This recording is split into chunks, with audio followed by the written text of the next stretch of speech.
Hallo, ich bin der Patrick. Und ich bin der Olsen. Wir sind von Lake United und wir haben den neuen Soul 2 von Flysurfer getestet. Den Soul 1 hat es ja jetzt fast schon 4 Jahre gegeben und jetzt kommt der neue Nachfolger raus. Vorweg muss man schon sagen, die Unterschiede sind sehr, sehr klein geworden, aber sie sind da. Aber es sind halt kleine Nuancen in Wirklichkeit. Wenn man die Kites nebeneinander auflegt, dann ist die Bauweise oder eigentlich alles gleich. Was sich verändert hat, ist das Material, die Lufteinlässe und die Luftauslässe sind ident. Auch überarbeitet sind die Drainouts, die sind im 45 Grad Winkel abgeschnitten. Das heißt, wenn der Kite in der senkrechten Position ist und das Wasser im Tip drin ist, dann kann einfach mehr Wasser auf einmal rauslaufen.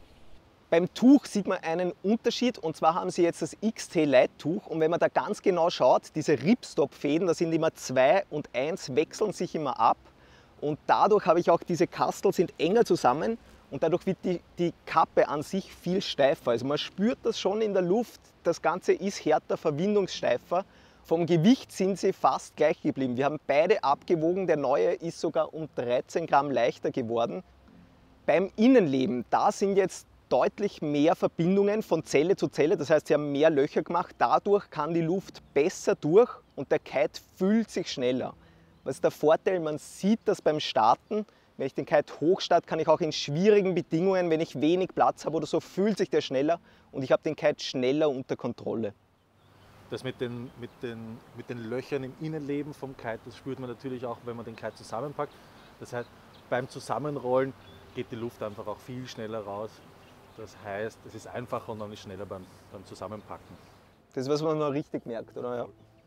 Beim Lenken spürt man auch das Handling, dadurch, dass die Kappe eben ein bisschen steifer geworden ist und durch dieses engmaschige Material, es fühlt sich ein bisschen härter an, ein bisschen, man kann auch sagen, sportlicher. Er hängt ein bisschen knackiger an der Bar als der 1er, wo diese Ripstop-Kastel einfach größer sind und das Tuch weicher, und dadurch, glaube ich, ist es einfach beim Lenken, fühlt sich der 1er ein bisschen weicher an.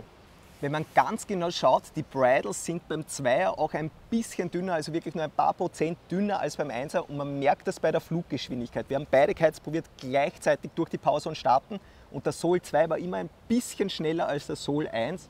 Das heißt, er hat eine höhere Fluggeschwindigkeit und müsste dadurch auch mehr Lift generieren. In puncto Stabilität hat der Soul 2 doch ein bisschen die Nase vorne. Der Soul 1 ist im direkten Vergleich immer wieder ein bisschen weggekippt und war einfach nicht so stabil wie der Soul 2. Auch wenn es nicht viel ist. Auch wenn es nicht viel ist. Aber man merkt aber doch ein Fortschritt irgendwie, kann man sagen. Das neue Material beim Soul 2, es ist feinmaschiger und es ist sogar 30% reißfester. Das heißt, die Langlebigkeit beim Soul 2 ist jetzt noch einmal gesteigert worden, was auch wieder eine positive Veränderung ist. Das Conclusio, es ist wenig verändert worden und das ist auch in einer gewissen Weise gut so. Wir sind einmal einen Proto geflogen, da hat man probiert, das Handling zu verbessern. Das war zwar, wenn die Bar zum Beispiel ganz vorne ist, hat er dann irrsinnig gut angesprochen, aber alle anderen Sachen waren schlechter. Und in Wirklichkeit bin ich sehr froh, dass der Kite jetzt so geblieben ist, wie er ist, und man hat nur an den Feinheiten gearbeitet, weil sonst wäre es ein anderer Kite geworden. Und der Soul war echt schon sehr gut. Also ich hätte nicht gewusst, wo man noch großartig gesagt, da hätte ich gern, da ist er besser oder dort. Was man zusammenfassend vielleicht sagen kann, wenn du einen Soul 1 hast und der ist erst gerade neu gekauft oder so, hast du einen echt coolen, geilen Kite. Jetzt extra den Soul verkaufen, den Soul 1 und einen Soul 2 kaufen, muss man sich überlegen, es sind ein paar Prozent besser, muss man sagen, ob man sich das gönnen will. Wenn du Fragen an uns hast, einfach hier unten in die Kommentare rein. Wir beantworten wirklich jede Frage. Dann, wenn dich solche Produkttests, ehrlichen Reviews interessieren, abonniere unseren Kanal und drück die Glocke.